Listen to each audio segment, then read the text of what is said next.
Hello friends, welcome to the beauty of Ayurveda. Friends, आज के इस सेशन में हम लोग सर्वगत नेत्र रोग के बारे में डिटेल में देखेंगे। देखिए, सबसे पहले सर्वगत नेत्र रोग में सुश्रुत ने कितने टाइप बताए हैं, तो 17 बताए हैं और वाग्भट ने 16 बताए हैं। 16 में से 15 जो है एग्जैक्ट सेम है, लेकिन यहाँ पे तो 17 है ना, इसने तो 16 बताया, 15 सेम है, तो एक अलग है बस, उसका नाम है अक्षिपाकत्ते। तो ये आपको ध्यान रखना है, वाग्भट ने जो अलग बताया है वो कौन सा है, अक्षिपाकत्ते। वैसे तो ये 15 सेम है और ये अलग है, तो और दो बताने चाहिए थे ना, तो ये दो जो उसने नहीं माने हैं, तो कौन से है उसमें, सिरोत्पात है और सिराहर्ष है, जो आपको याद रखना है। कौन से दो है जो नहीं माने हैं वाग्भट ने सुश्रुत के, सिरोत्पात और सिराहर्ष। अभी सबसे इम्पोर्टेंट हम सुश्रुत पे आते हैं। 17 बताया है ना, उसमें से 16 साध्य है और एक ही है व्याधि जो असाध्य है, जिसकी चिकित्सा हम नहीं कर सकते, उसका नाम है हताधिमंथ। ये याद रखना है आपको। असाध्य कौन सा है, हताधिमंथ। और जो 16 है उसका भी अपन दो इसमें डिवीजन करते हैं, जो साध्य है उसमें भी दो, जो दो है वो अशस्त्रकूत, चिकित्सा के हिसाब से देखे तो दो है जो अशस्त्रकूत है, मतलब जिसकी चिकित्सा अपन को शस्त्र का यूज नहीं करके करना है, मतलब शस्त्र इसमें नहीं यूज कर सकते, या तो मेडिसिन यूज कर सकते हैं या फिर और जो भी है, पर शस्त्र इसमें नहीं प्रयोग करना है, ठीक है। और जो रिमेनिंग 14 है उसमें चिकित्सा क्या है, वैद्य चिकित्सा है, मतलब वेदन करना है इस पे। तो ये आपको सिंपल याद रखना है। देखिए यहाँ पे वाग्भट ने सुश्रुत ने जो 17 बताए हैं उसमें आप सब देख सकते हो। सबसे पहले नेत्राभिषंद है, उसमें 4 टाइप्स है, वातस, पित्तस, कफस, रक्तस। अधिमंथ है, उसमें भी 4 बताए हैं, वातस, पित्तस, कफस, रक्तस। उसके बाद पाक में 2 बताए हैं, सशोफ पाक, अशोफ पाक। और उसके बाद हताधिमंत, वात पर्यय, शुष्क अक्षिपाक, अन्य तो वात, अम्ल दूषित पित्त, सिरोत्पात और सिराहर्ष। तो देखो, पाक वाले आप 3 साथ में भी याद कर सकते हो, सशोफ पाक, अशोफ पाक और शुष्क अक्षिपाक। और ये जो है वात के भी 2 है, वात पर्यय और अन्य तो वात, ये भी कॉमन आते हैं थोड़े। और सिरापात और सिराहर्ष ये भी थोड़े कॉमन लगते हैं ना, 17। देखिए, मैंने एक शॉर्ट में ऐसे इमेजिनेशन में एक ट्रिक बनाई है आपको याद कराने के लिए। देखो, एक कोई तो लड़का है अभी, उसका नाम अभी है, ठीक है। तो हम लोग उसको क्वेश्चन कर रहे हैं कि उसकी कोई भी 4 हॉबीज बताओ, मतलब वो छंद, जिसको मराठी में छंद बोलते हैं हॉबी को, ठीक है। अभी के क्या पूछ रहे हैं अपन, 4 कोई भी छंद पूछ रहे हैं, ठीक है। और 4 में कौन से है, हर इसमें 4 टाइप्स हमने वातस, पित्तस, कफस, रक्तस देखे ना। जैसे नेत्राभिषंद में भी 4 टाइप्स है, अभी जो देखा अपन ने, वातस, पित्तस, कफस, रक्तस, अभिषंद। और इधर भी अभी अधिमंथ में भी क्या, कौन से 4 टाइप्स है, वातस, पित्तस, कफस, रक्तस के टाइप्स है, ठीक है। तो इसमें देखिए, जो छंद है तो उसमें मतलब कोई भी छंद बता के हमारे ऊपर उपकार कर, मतलब कोई भी उपकार करता है ना ऐसे टाइप्स में, तो उसको वीपी, वात, पित्त, कफ, रक्त, ऐसे मैंने जस्ट इमेजिनेशन में लिखा है यहाँ पे। तो आप लोग इसको, वैसे तो वपकार होता है लेकिन आप उपकार याद रखो, मतलब आपको समझ में आ जाएगा कि जो 4 जिसकी बातें चल रही है यहाँ पे, जो वात, पित्त, कफ और रक्त, इनके बारे में यहाँ पे सन्निपातस नहीं है, ठीक है। तो ये चीज आपको दिमाग में रखनी है। तो यहीं पे अधिमंथ के भी क्या है, 4 है, मतलब वो ऐसे याद रखो, अधि मतलब पहले, सबसे पहला क्या है उसकी, अधि मतलब बिफोर रहता है, मराठी में इसको अधि, अगोदर ऐसा बोलते हैं, मतलब बिफोर के लिए ये वर्ड प्रयोग किया जाता है, ठीक है। तो अधिमंथ मतलब वो मंथ 4 टाइम्स हाथ में लेकर पीता है। तो अभी के 4 छंद में पहला छंद क्या है कि वो क्या करता है, 4 बार मंथ हाथ में लेकर पीता है। हाथ क्यों यूज किया मैंने यहाँ पे, तो यहाँ पे देखिए हताधिमंथ है ना, तो हताधिमंथ, यहाँ पे भी मंथ है और ये भी मंथ है, तो मंथ साथ में लर्न हो जाएंगे, इस वजह से लिया है मैंने। ये जो अधिमंथ है, अधिमंथ से ये वाला याद रखना है आपको, अधिमंथ। और 4 मतलब अधिमंथ के जो 4 है, वातस, पित्तस, कफस, रक्तस, ये याद रखना है, ठीक है। और उसमें यहाँ पे हताधिमंथ मतलब हाथ में लेकर पीना है, ठीक है। 4 हाथ मतलब 4 बार हाथ में लेके पीना है, तो ये 4 टाइप्स के बोल रहे हैं। और हाथ मतलब हताधिमंथ याद रखना है, ठीक है। तो ये क्या करता है, पहला छंद क्या है इसका, अधिमंथ, 4 हाथ लेकर पीता है, 4 बार हाथ में लेके पीता है, ठीक है। उसके बाद जैसे अपन शॉपिंग बोलते, तो आपको यहाँ पे शॉपिंग नहीं बोलना है, शॉपिंग बोलना है, ठीक है। फ क्यों यहाँ पे, सशोफ, शॉपिंग इसके लिए मैंने सशोफ के लिए ये वर्ड यूज किया है। जाने के बाद पाक पीना, मतलब उसको पसंद है, जब भी वो शॉपिंग पे जाता है तो उसके बाद क्या करता है, वो पाक पीता है। पाक मतलब ये शोफ है ना, और शोफ यानी सशोफ पाक, तो इसका पाक वर्ड यहाँ से याद रख लेना आप। और शॉपिंग पे जाने के बाद वो सबसे पहले क्या करता है, पाक पीता है, ठीक है। और वो पाक कैसा, पाक पीने के बाद जो ग्लास रहता है वो अम्ल से धोना। अम्ल से धोना क्यों लिया, अम्ल दूषित, अम्ल दूषित यहाँ पे जो वर्ड है ना, इससे आप ये याद रखो, अम्ल से धोना मतलब जब भी वो पाक पीता है उसके बाद जो बर्तन रहते हैं वहां पे किससे धोए जाते हैं, तो अम्ल से, ठीक है। अम्ल से धोना मतलब अम्ल दूषित। उसके बाद सिरा का हर्ष करके पात करना, मतलब उसको पसंद है जो सिरा रहते उसका हर्षण करके वो पात कर देना, ठीक है। तो यहाँ पे सिरा से अपन दोनों याद रख सकते हैं, एक तो पात, सिरा पात, और दूसरा सिरा हर्ष, ये दोनों भी आपको याद हो जाएंगे। उसके बाद वात का पर्याय क्या है, अन्य वात, मतलब कोई भी और जो वात जिसका पर्याय है, तो इससे वात पर्याय, इससे वात का पर्याय जो है, इससे वात पर्याय याद रख लेना। अन्य वात मतलब यहाँ पे जो टाइप है अन्य तो वात। जस्ट मैंने ये ट्रिक मतलब 1 मिनट में बनाई है। अगर आपको याद नहीं हो रहा है तो आप दूसरों भी ट्रिक फॉलो कर सकते हैं जैसे आपको याद हो। उसके बाद नेक्स्ट अपन आते हैं साध्य साध्यत्व के बारे में। तो देखिए अपन ने पहले भी देखा था कि जो टोटल 17 बताए हैं उसमें से बस एक ही असाध्य है, उसका नाम भी देखा था अपन ने, हतादिमंथ है वो, और बाकी के जो है ऑल साध्य है। तो आपको बस इतना याद रखना है कि हतादिमंथ, इमेजिन करो हतादिमंथ जो है अकेला असाध्य है, बाकी सारे साध्य है। उसके बाद अपन दोष के ऊपर आते हैं। देखो दोष वाला दिख रहा है बड़ा, पर इतना कुछ है नहीं इसमें। सबसे पहले वात के ऊपर आते हैं।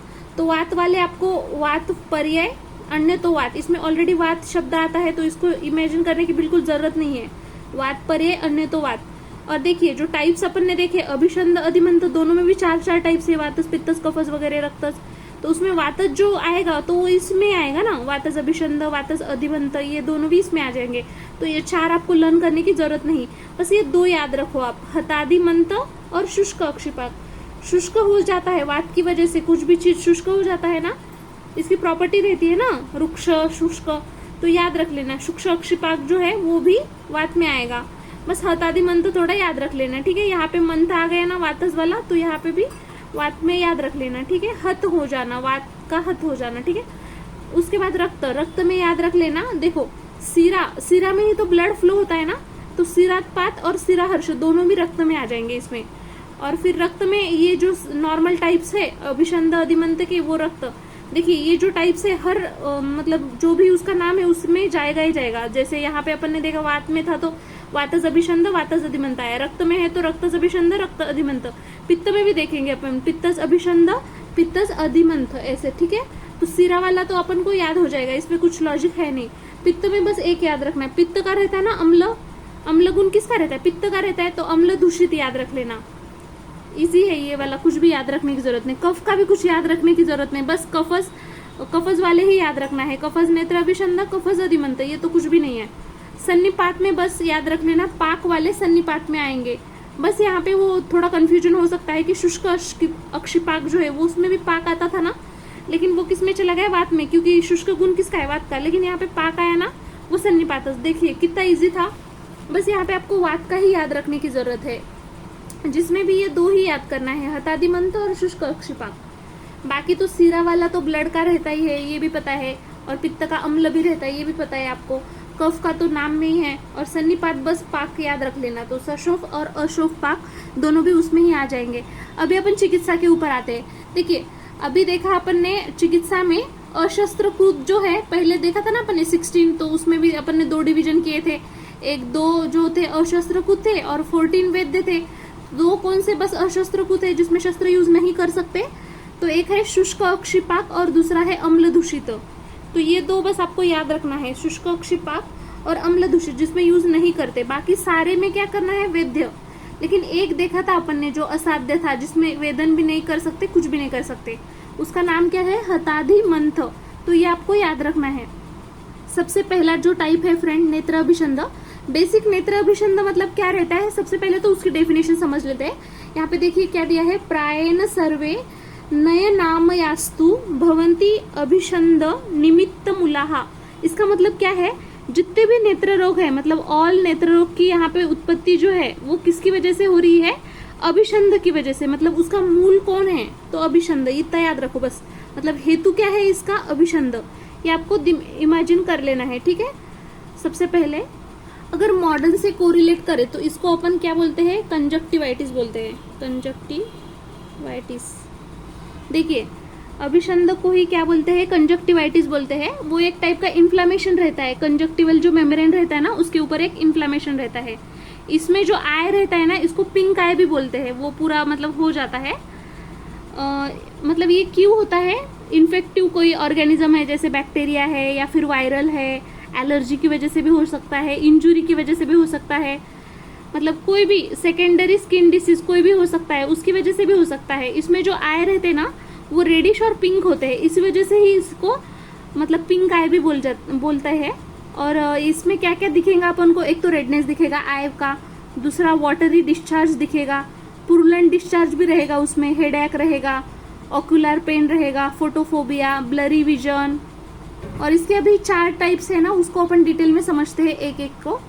सबसे पहले यहाँ पे देखिए वातस नेत्र अभिषंध जो दिया है, श्लोक जो दिया है, निस्तोदनम स्तंभन रोमहर्ष संघर्ष पारुष्य शिरो अभितापः विशुष्क भावः शिशिर अश्रुता च वाताभिपन्ने नयने भवन्ति। मतलब ये जो है नेत्र अभिषंध में क्या क्या होगा वो बताया है। सबसे पहले निस्तोदन, तोदन मतलब क्या रहता है, जैसे सुई टुबोए, जैसे पेन होना, उसको किसी ने ऐसे सुई ऐसे टुबो दिए उसको वैसे पेन होता है। स्तंभन मतलब पूरा शरीर उसका जकड़ जाता है। रोमहर्ष मतलब वो जो बाल रहते हैं ना वो खड़े हो जाते हैं। संघर्ष हो जाता है, पारुष्य हो जाता है। शिरोभिताप, शिरोभिताप मतलब क्या है, शिरशूल होना, उसका पेन होना, हेडेक बोल सकते हैं। विशुष्क भाव मतलब बिल्कुल जो मल रहता है ना नेत्र में वो उत्पन्न ही नहीं होता है, ठीक है। और शिशिर अश्रुता एक बोला है, शिशिर अश्रुता मतलब क्या है, शीत अश्रुस्त्राव होना। तो क्या क्या दिया है वात में, देखिए वात के ये गुण तो पता है, पारुष्य वगैरह ये वात के है ना। निस्तोदन, तोदन भी है, स्तंभन है, रोमहर्ष है, संघर्ष, पारुष्य, शिरो अभिताप है, विशुष्क भाव है, शिशिर अश्रुता, ये सब चीजें आपको याद रखनी है। उसके बाद नेक्स्ट आते हैं अपन पित्तस के ऊपर। तो देखिए यहाँ पे पित्त में क्या दिया है, श्लोक में देखिए पित्तस में क्या दिया है, दाह प्रपाको शिशिर अभिनंदा धूमायनम बाष्प समृच्छयश्च उष्ण अश्रुता पीतक नेत्रता च पीत अभिपन्ने नयने भवंती। मतलब यही पीत अभिपन्ने नयने भवंती मतलब पित्त नेत्र अभिषंध के लिए आया है वर्ड।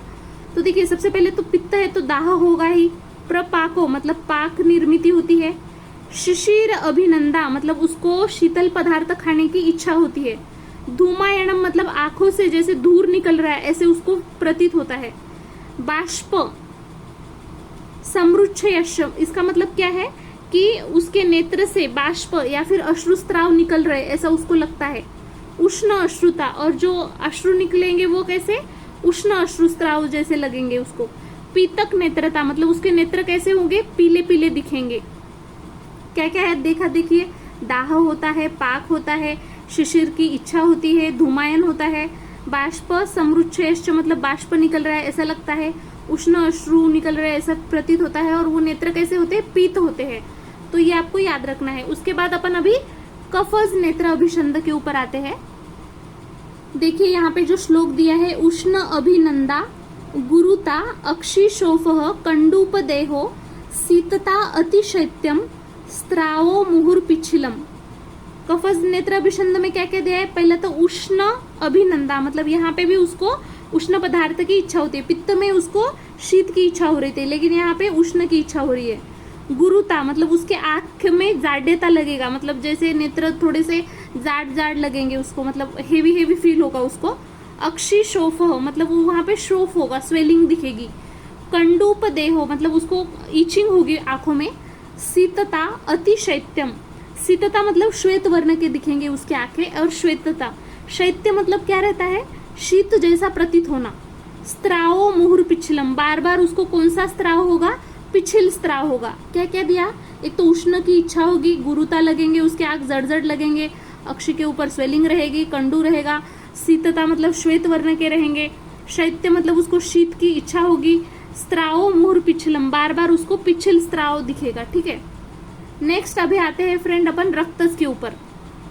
देखिए यहाँ पे श्लोक दिया है फ्रेंड्स, ताम्र अश्रुता लोहित नेत्रता च राज्य समन्तात अति लोहिताश्च पित्तस्य लिंगानि च यानी तानी रक्त अभिपन्ने।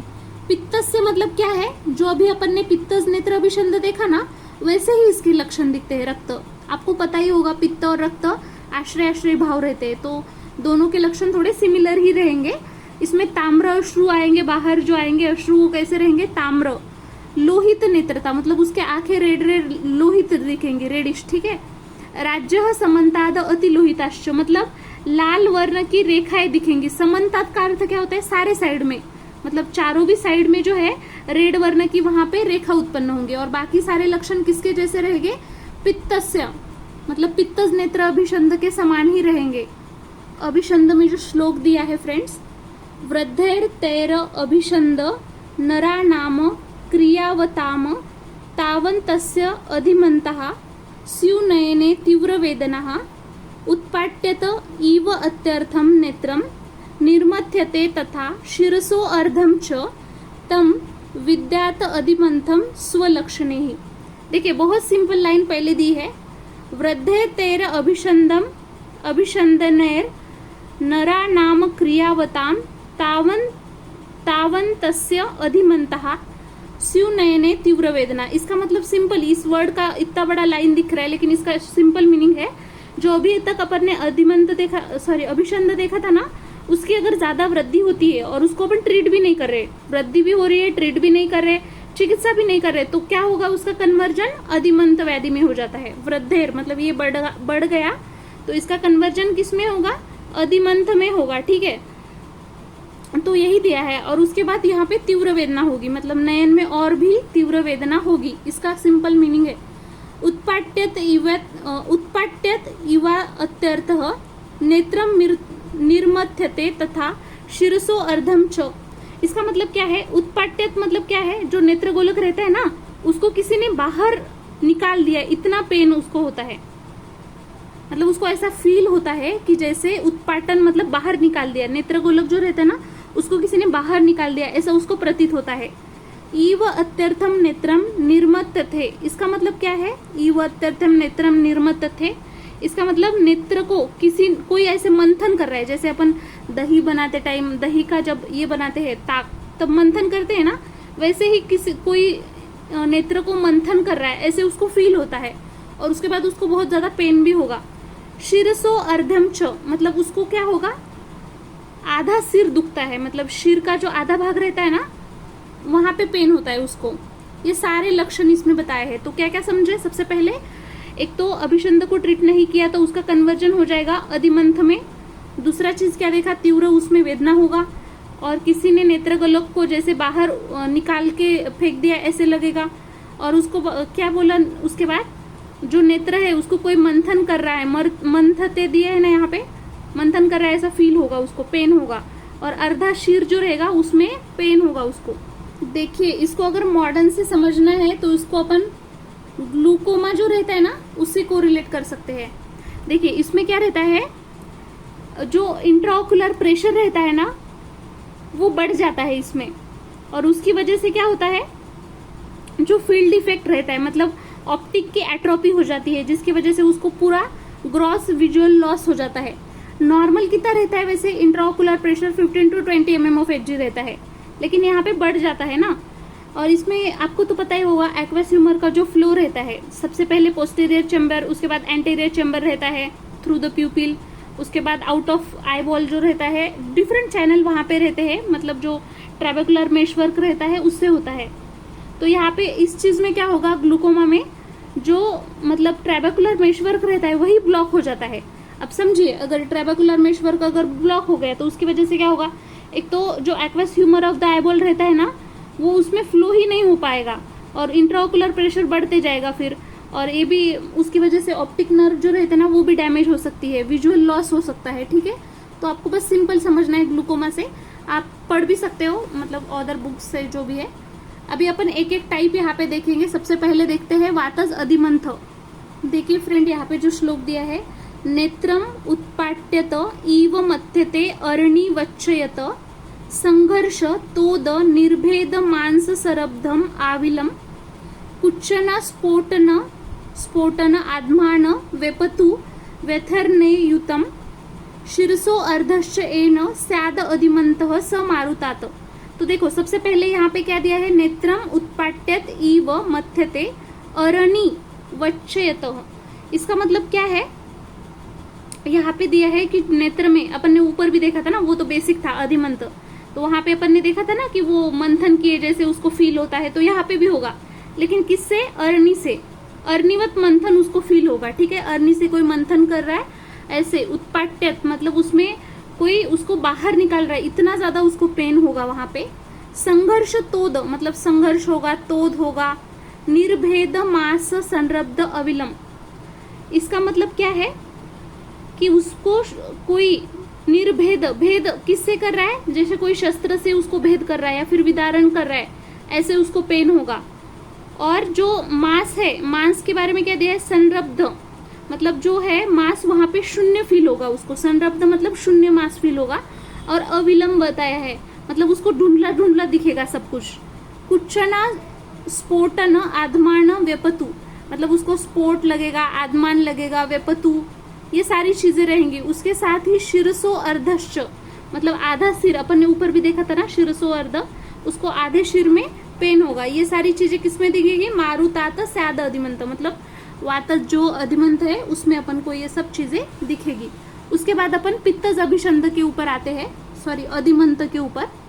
श्लोक में देखिए फ्रेंड, यहाँ पे दिया है पित्त के बारे में, रक्त राजी चितम स्त्रावी वह्नि नेव आवाद्यते यकृत पिंडोपम दाही क्षारेण रक्तमीव क्षतम प्रपक्वो शूनम वर्तमान्तम सस्वेदम पीत दर्शनम मूर्छा शिरो दाहयुतम पित्तेन अक्ष्ण अधिमंथितम। मतलब सबसे पहले देखिए पित्त में क्या होगा, रक्त राजी चितम स्त्रावी मतलब उसमें जो नेत्र में जो रेखा दिखेगी ना, वो लाल रंग की रेखा की उत्पत्ति होगी नेत्र में। ठीक है, वह्नि नेव आवाद्यते मतलब इसका मतलब क्या है, अग्नि जैसी जलन होती है अग्नि में, वैसी आंखों में दाह होगा, मतलब अग्नि के समान उसके आंखों में क्या होगा, दाह होगा। यकृत पिंडोपम दाही, यकृत पिंड मतलब जो यकृत के पिंड के समान वर्ण का नेत्रगोलक वहां पे दिखेगा। किसके समान दिखेगा नेत्रगोलक, यकृत पिंड के समान दिखेगा। दाही क्षारेणक्तम मीव क्षतम, जो क्षार तो पता ही है ना, अग्नि कर्म क्षार कर्म जो करते हैं, तो क्षार जो है उससे मतलब कोई कहीं पे शत हो गया, तो शत हो गया तो वहां पे क्षार से लिप्त है, उस तरह से उसको दाह होगा, मतलब कितनी ज्यादा जलन होगी उसको। कोई जो शत रहता है, व्रण रहता है, वहां पे क्षार से लिप्त किया हुआ है, जैसे दाह उसको जलन होगी। प्रपक्वो शुन वर्तमांत, पक्व होगा वो, कैसे रहेगा, नेत्र का जो प्रांत भाग रहेगा उसमें पाक तैयार होगा, जो प्रांत भाग रहता है ना वहां पे पाक होगा। शुन मतलब क्या रहता है, शोफ रहेगा वहां पे, स्वेलिंग रहेगी वर्तमांत में। और सस्वेद स्वेटिंग भी दिखेगी वहां पे। पित्त दर्शन मतलब उसके पूरे आंखें कैसे दिखेंगी, पित्त पित्त दिखेंगी। मूर्छा रहेगा, शिरो में दाह रहेगा, शिरो दाहयुतम। पित्ते न अक्षम मतलब उसके आंखें पूरे पीत वर्ण की रहेगी, ये याद रखना है आपको पित्तज अधिमंत में। उसके बाद अपन अभी कफज अधिमंत के ऊपर चलते हैं। तो देखिए कफ में क्या दिया है यहाँ पे श्लोक में, देखिए शोफव न अति संरब्धम स्त्राव कंडु समन्वितम शैत्य गौरव पैच्छिल्य दूषिका हर्षणान्वितम।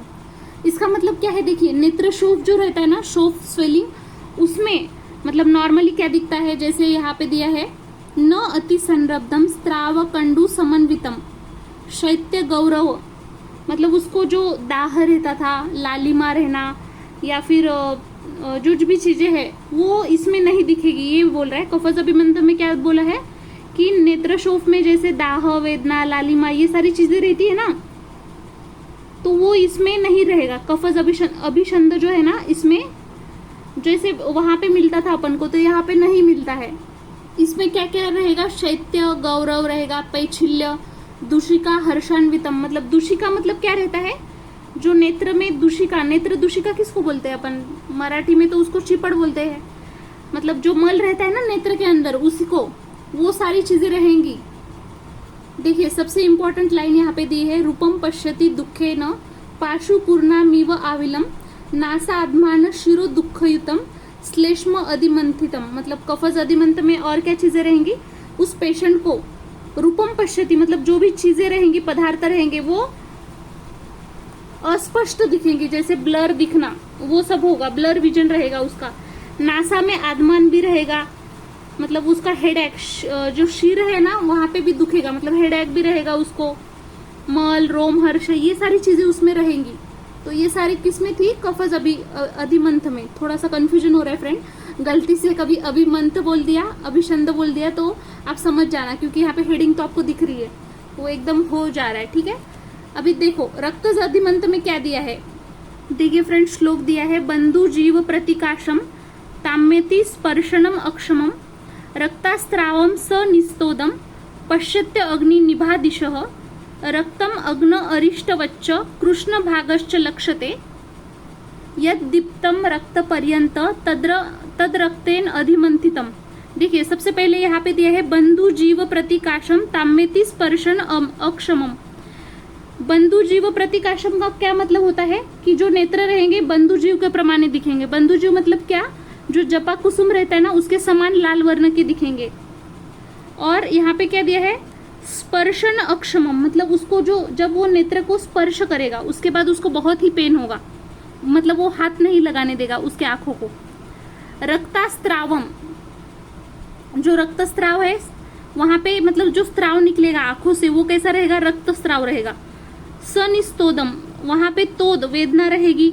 पश्चित्य अग्नि निभा दिशम, मतलब जो भी साइड को वो देखेगा ना, कोई भी दिशा जो रहेगी उसको वो पूरा अग्नि ने जैसे तप्त हुआ है ऐसे लगेगा उसको, कोई भी साइड में। रक्तम अग्न अरिष्टवच्च, इसका मतलब क्या है कि जो रुग्ण का जो रक्तमंडल मतलब कृष्ण भाग रहता है ना वो रक्त में डुबाया है, अरिष्ट के जैसे दिखेगा वहां पे, ठीक है। कृष्ण भागश्च लक्ष्यते, मतलब जो कृष्ण भाग है वो कैसे रहेगा, कैसे दिखेगा, उसको रक्त में डुबाया है ऐसे अरिष्ट के जैसे दिखेगा। यद दीप्तम रक्त पर्यंतम तद रक्तेन अधिमंथितम, मतलब यही बोला है कि मतलब उसके नेत्र में क्या क्या होगा, मतलब लालिमा रहेगा और उसको जलन सी होगी, ये सारी चीजें इसमें दी है। आप बहुत इजीली इसका लर्न कर सकते हो क्योंकि पूरी चीजें रक्त से रिलेटेड है इसमें, ठीक है।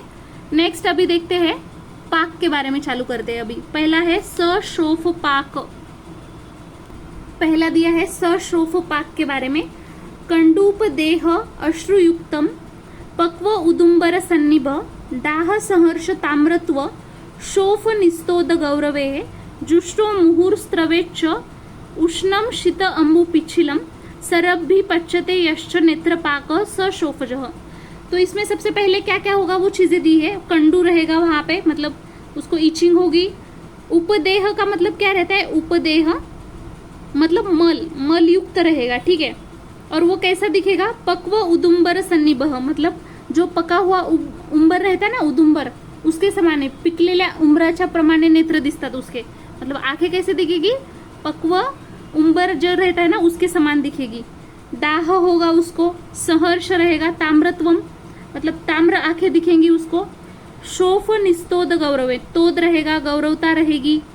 जुष्टो मुहुर स्त्रवेच्च उष्णम शीत अम्बु पिछिलम, मतलब उसमें जो स्त्राव निकलेगा ना वो कभी उष्ण रहेगा, कभी शीत रहेगा और कभी पिछिल रहेगा। तो याद रखना है उसमें जो स्त्राव निकलेगा वो कैसा रहेगा, कभी उष्ण रहेगा, कभी शीत रहेगा और कभी पिछिल रहेगा, ठीक है। सरंभो पच्यते यश्च नेत्र पाक सशोफजः, मतलब उसमें नेत्र में जो है शोफ उत्पन्न होने के बाद उसमें पाक भी रहेगा, पाक भी उत्पन्न होगा। ये भी चीजें आपको याद रखनी है। सरंभी पच्यते मतलब क्या बोला है, नेत्र पाक हो, मतलब जैसे ही शोफ उत्पन्न होता है तो उसके नेत्र में क्या होगा, पाक भी उत्पन्न होगा।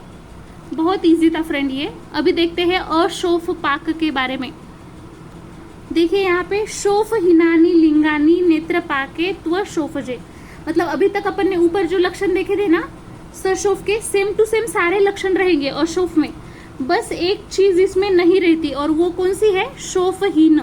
हीन मतलब नहीं रहना, क्या नहीं है इसमें, बस शोफ नहीं है, मतलब इसमें कोई स्वेलिंग नहीं रहती है। बाकी सारे लक्षण किसके जैसे रहते हैं, सशोफ। नाम में है ना अशोफ, अ मतलब नहीं है, क्या नहीं है, शोफ नहीं है, ठीक है।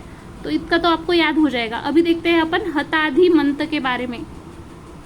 ये जो श्लोक देखिए फ्रेंड यहाँ पे दिया है, उपेक्षनाद अक्षी यदा अधिमंथो वातात्मकः साध्यति प्रसह्य रुजाभि रुग्ण अभिर साध्य एष हतादिमन्तः खलूनाम रोगः अंतः शिराणाम श्वसनः स्थितो दुष्टिम प्रतिक्षिपण हतादिमंथ जनयेतम असाध्यम विदुर वृद्धा। पहले समझिए इसका मीनिंग क्या है। हतादिमंथ किसको बोलते हैं अपन ने अभी अधिमंथ देखा था व्याधि, तो उसकी अगर अपन उपेक्षा करते हैं तो उसकी वजह से ये व्याधि होता है। मतलब ऐसे अभी तक देखा था ना अपन ने अधिमंथ चिकित्सा, तो वो जो है अधिमंथ की अगर अपन उपेक्षा करते हैं उसकी वजह से कौन सा व्याधि होता है, हताधिमंत व्याधि होता है। जब नेत्र में वात जो रहता है जब संचरण करता है नेत्र में, ठीक है, तो उसकी वजह से वात क्या करेगा, जब संचरण करता है तो नेत्र को शोष कर देता है, मतलब शोषित करून टाकतो, ठीक है। मतलब नेत्र को क्या कर रहा है वो, जैसे रुक्षता प्रदान करना, ठीक है, शोषित कर रहा है, ठीक है। कौन कर रहा है शोषित, वात कर रहा है। तो उसकी वजह से नेत्र को क्या होगा, उग्र रुजा, बहुत ज्यादा पेन होगा उसको, ठीक है। नेत्र में क्या होगा, उग्र रुजा होगी, बहुत पेन होगा उसको। और जो अंत सिरा, मतलब जो सिरा में जाने के बाद वो वात जो स्थित है वो नेत्र को जैसे बाहर निकाल रहा है ऐसा प्रतीत होता है। मतलब जो नेत्र गोलक रहता है ना उसको वो बाहर निकाल रहा है ऐसा प्रतीत होता है। यहाँ पे दिया है ना, एतः अधिमंत खलु नामः, मतलब उसी को अधिमंत बोला जाता है कि जिसमें मतलब अगर उपेक्षा की अपन ने किसकी, अधिमंत की अगर उपेक्षा की तो उसकी वजह से आगे चल के क्या होगा, हताधिमंत होगा। और जो अंतशिरा में जाके वो श्वसन मतलब वात के लिए पर्याय आया है यहाँ पे, दृष्टि प्रतिक्षिपनम, मतलब अंतशिरा में जाके वो क्या करेगा, नेत्र गोलक को जैसे बाहर निकाल रहा है ऐसा प्रतीत होता है। देखिए फ्रेंड, नेक्स्ट अपन वात पर्याय के बारे में देखते हैं।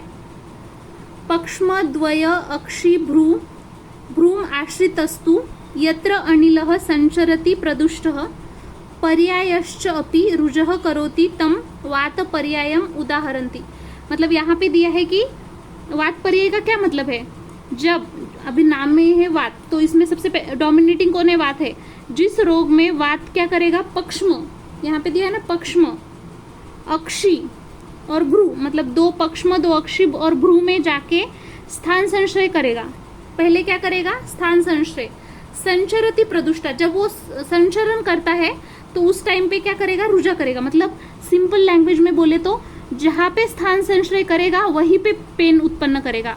मतलब जहाँ जहाँ उसका संचरण होता है आगे चल के वहां वहां वो क्या उत्पन्न करेगा, पेन उत्पन्न करेगा, रुजा करेगा। उसी को अपन क्या बोलेंगे, वात पर्याय। उसके बाद नेक्स्ट देखते हैं अन्यतो वात के बारे में। अन्यतो वात में क्या दिया है फ्रेंड्स, यस्य अवटु कर्ण शिरो हणुस्थो मण्यागतो वा अप्य अनिलो अन्यतो वा कुर्याद्रु रुजो अति, मतलब वहां पे रुजा ज्यादा होगी, भ्रुवो लोचने वा तम अन्यतो वात उदाहरन्ति। यहाँ पे क्या दिया देखो, अन्यतो वात में अपन ने अभी देखा था ना फ्रेंड्स, वात पर्याय में जहां पे स्थान संश्रय करेगा वहीं पे पेन उत्पन्न करेगा। लेकिन यहाँ पे एकदम अपोजिट है। यहाँ पे देखिए, अवटु कर्ण शिरो हणु और जो मन्या है यहाँ पे वो स्थान संश्रय करता है। कहाँ कहाँ पे करता है वात का स्थान संश्रय, अवटु में, कर्ण में, शिरो में, हनु, मन्या, ये सभी प्लेस पे वो स्थान संश्रय करेगा। लेकिन पेन कहाँ पे करता है, भ्रू और लोचन मतलब नेत्र, भ्रू और नेत्र में पेन करेगा। मतलब यहाँ पे अपन रिफर्ड पेन बोल सकते हैं। मतलब यहाँ पे एक प्लेस पे स्थान संश्रय कर रहा है और दूसरे प्लेस पे क्या कर रहा है, पेन कर रहा है ना। अभी नेक्स्ट देखते हैं शुष्क अक्षिपाक के बारे में। यहाँ पे देखिए श्लोक क्या दिया है, यत कुनित दारुण रुक्ष वर्त्म विलोकने च अविल दर्शनम यत सुदारुणम यत प्रतिबोधने च शुष्क अक्षि पाकोपहतम तदक्षि। मतलब यहाँ पे शुष्क अक्षिपाक में क्या बोल रहा है कि यहाँ पे जो मनुष्य है उसके नेत्र और जो पक्ष्म है वो कैसे हो जाएंगे, संकुचित हो जाएंगे, ठीक है। मतलब यहाँ पे क्या दिया है देखिए, कुनित मतलब संकुचित हो जाना, ठीक है। मतलब जो ऐसा मनुष्य है जिसके नेत्र और पक्ष्म जो यहाँ पे दिया है, ठीक है, वो कैसे हो जा रहे हैं, शुष्क हो जा रहे, ठीक है, शुष्क हो जा रहे, मतलब संकुचित हो जा रहे। और स्पर्श जब अपन करेंगे उसको तो वो स्पर्श कैसा रहेगा, दारुण, दारुण मतलब कठिन स्पर्श, जब स्पर्श करेंगे तो वो कठिन दिखता है। और उसको आविल दर्शन, आविल मतलब उसको पूरा कैसा दिखेगा, धुंधला धुंधला दिखेगा, ठीक है। यत सुदारुणम यत प्रतिबोधने, और नेत्र जब भी वो ओपन करेगा, ठीक है, तो उसको बहुत ज्यादा पीड़ा होगी, तो उसको अपन शुष्क अक्षिपाक बोलेंगे। सिंपल लाइन में समझो फ्रेंड्स, कोई पेशेंट है जिसको नेत्र और पक्ष्म पूरे संकुचित हो चुके हैं, जब उसको स्पर्श करेंगे तो वो रुक्ष और कठिन लगेंगे अपन को, उसको दिखाई भी कैसे दे रहा है, ढूंढरा ढूंढरा दिखाई दे रहा है। जब भी वो आंखें खोलेगा तो उसको भयंकर पीड़ा होगी, तो वो कौन सा है, शुष्क अक्षिपाक है। उसके बाद नेक्स्ट पे आते हैं अम्ल दूषित। देखिए यहाँ पे श्लोक में क्या दिया है, अम्ल दूषित में अम्लेन भुक्तेन विदाहिनाम च संचायते सर्वत एवं नेत्रम शोफान्वितम लोहितकेहि स नीलेर ताद्रुग अम्ल दूषितम वदंती। तो यहाँ पे ऐसा बोला है, जो हेतु है वो क्या है, अम्ल भुक्तेन मतलब कोई पेशेंट है, वो अम्ल और विदाही जो भोजन कर रहा है, अम्ल विदाही मतलब कौन सा कर रहा है, पित्त प्रकोप होगा ना, क्योंकि ये दोनों पित्त को क्या करेंगे, प्रकोप करेंगे। जैसे ही पित्त बढ़ेगा तो उसके वजह से क्या होगा, नेत्र के मतलब सारे साइड में क्या होगा, शोफ रहेगा, क्या होगा, मतलब सभी साइड में उसको शोफ की उत्पत्ति होगी, ठीक है, चारों ही बाजू से बोल सकते हैं, समन्वितम दिया है ना। उसके बाद क्या होगा, स नीलेर ताद्रुग अम्ल दूषितम वदंती, लोहितके, लोहितके मतलब उसको जो नेत्र है उसका वर्ण कैसा रहेगा, लोहित नील जो वर्ण रहता है वो वर्ण हो जाता है, और उसमें शोफ भी होता है। सिंपल इतना समझिए फ्रेंड, अम्ल दूषित में कि जब कोई पेशेंट है जो अम्ल विदाही अन्न का सेवन कर रहा है, उसकी वजह से उसका पित्त बढ़ रहा है, और पित्त जैसे बढ़ेगा तो नेत्र के चारों ही साइड में वो शोफ उत्पन्न करेगा, और नेत्र को कैसे बना देगा, लोहित और नील वर्ण का। इसको ही अपन क्या बोलते हैं, अम्ल दूषित। अभी नेक्स्ट अपन सिरोत्पात के ऊपर आते हैं। सिरोत्पात का मतलब क्या है, देखिए, अवेदना वा अपि सवेदना वा यस्य अक्षिराज्यो हि भवन्ति ताम्राः मुहुर्विरज्यन्ति च ताहात् समन्तात व्याधिः सिरोत्पात इति प्रदिष्टः। मतलब सिंपल यहाँ पे देखिए, अवेदना वा अपि सवेदना मतलब ऐसा कोई पेशेंट है जिसके नेत्र में वेदना हो रही है या फिर वेदना नहीं हो रही है, वेदना सहित या फिर वेदना रहित, लेकिन उसमें क्या बोल रहा है, ताम्राः राज्य मतलब ताम्र कलर की क्या हो रही है, राजी या फिर रेखा जिसको बोलते हैं, रेखा की उत्पत्ति हो रही है। और उसके बाद क्या हो रहा है, वो जो रेखा रहेंगी ना वो मतलब चारों ही साइड में आके, समन्तात मतलब सभी साइड में, जो चारों भी साइड में आके वो कैसे बन जाएगी, फिर पहले कैसी थी ताम्र वर्ण की, बाद में कैसी बन जाएगी, रेड रेड कलर की, ठीक है। क्या देखा है, देखिए कोई पेशेंट है जिसमें नेत्र जो रहेगा वहां पे या तो अवेदना रहेगी या फिर सवेदना रहेगी, लेकिन वहां पे क्या हो रही है, ताम्र वर्ण की क्या हो रही है, राजी मतलब रेखाएं उत्पन्न हो रही है। मुहुर्विरंजति मतलब इसका मतलब उसके बाद क्या हो रहा है, चारों ही साइड में वो किस में कन्वर्ट हो रहा है, रेड कलर मतलब रक्त वर्ण की बना देते हैं। पहले ताम्र थी, बाद में कैसे हो गई, रक्त वर्ण की, ये याद रखना है, इसी को अपन सिरोत्पात बोलते हैं। देखिए सिराहर्ष में क्या दिया है, मोहात सिरोत्पात उपेक्षितस्तु जायेत रोगस्तु सिरा प्रहर्षः ताम्र अच्छमस्रम स्रवति प्रगाढ़ः तथा न शक्नोति विवीक्षितुम च। यहाँ पे देखिए क्या दिया है सिराहर्ष में, एक तो देखिए जो अपन ने अभी सिरोत्पात देखा था ना, उसकी उपेक्षा करने की बात, मतलब सिरोत्पात जो व्याधि है उसकी अगर अपन ने उपेक्षा की तो उसके बाद ये व्याधि होता है, कौन सा व्याधि होता है, सिराहर्ष व्याधि होता है। और इसमें क्या बोला है, ताम्र अच्छम अस्रम स्रवति प्रगाढ़, प्रगाढ़ मतलब गाढ़ वर्ण, अच्छम अस्रम मतलब स्वच्छ वर्ण का, वहां पे जो रक्तस्राव होगा वो स्वच्छ और गाढ़ वर्ण का रहेगा, और वहां पे न शक्नोति या फिर अभाव रहेगा, किस चीज का अभाव रहेगा, मतलब वो कोई भी चीज नहीं देख पाएगा, कोई भी पदार्थ अगर उसको देखना है तो वो नहीं देख सकता है, यही बोला है सिराहर्ष में। बस इतना समझिए फ्रेंड्स कि अगर अपन ने सिरोत्पात का उपेक्षा किया तो उसकी वजह से सिराहर्ष उत्पन्न होता है, और इसमें जो स्त्राव रहेगा वो स्वच्छ और गाढ़ रहेगा, और वो कोई भी पदार्थ नहीं देख पाता है। आज का वीडियो फ्रेंड्स थोड़ा सा लंबा हो गया क्योंकि इसमें टाइप जो है ना वो बहुत ज़्यादा थे, और अगर आपको चिकित्सा भी चाहिए इसकी, जैसे मैंने इसमें ज़्यादातर कवर करने की कोशिश की है, लेकिन फिर भी अगर आपको चिकित्सा चाहिए इसकी डिटेल में तो आप लोग मुझे कमेंट करना। और एक इम्पॉर्टेंट बात, मतलब आपको कैसे समझ में आ रहा है या फिर नहीं ये भी मुझे बताना, मतलब ट्रिक्स वगैरह कैसे लग रहे हैं क्या नहीं, मतलब वीडियो अगर आपको हेल्पफुल लग रहा है तो मुझे ज़रूर बताना, और भी वीडियो इसके रिलेटेड मैं बनाने का ट्राई करती हूँ। Thank you for watching this video.